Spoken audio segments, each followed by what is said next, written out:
Somehow my mother tricked me into questioning my sanity, had me halfway believing I made up a story accusing an innocent man of being a child molester. Mama said it never happened. She said she never slapped me across my face and told me that that was her man. She said I made it up because I was a spoiled child who couldn't get my way about something. I stood perplexed trying to remember a time I was spoiled. I struggled to string together memories from a childhood that are all but forgotten but for bits and pieces. Hindsight is an interesting thing. My earliest childhood memory is when I was a little girl in Blunt's Creek, North Carolina.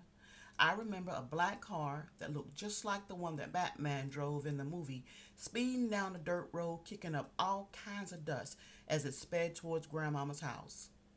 The driver had to be headed to either Grandmama's house or Uncle Ray's house because those were the only homes on the dirt road. Mama and Grandmama hurried my oldest sister Gail, my baby brother Daniel, and me into the pantry. We had to be very quiet. I heard a car door open and then close.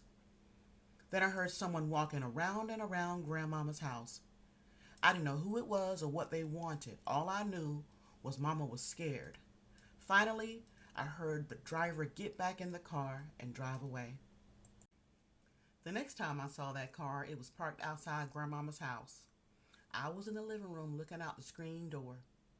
A man got out of the car, walked up Grandmama's steps, and came to the door. He didn't knock. I didn't run.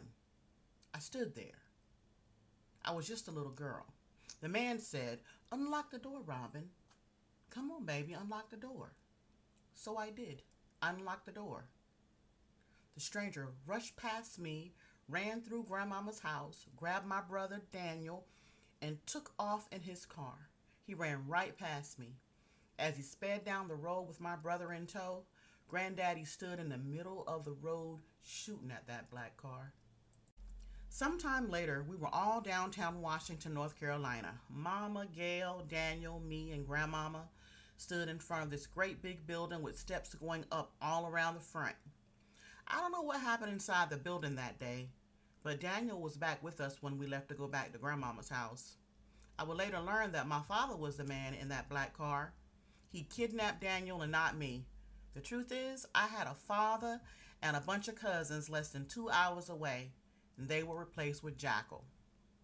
I can't remember when it began, the touching.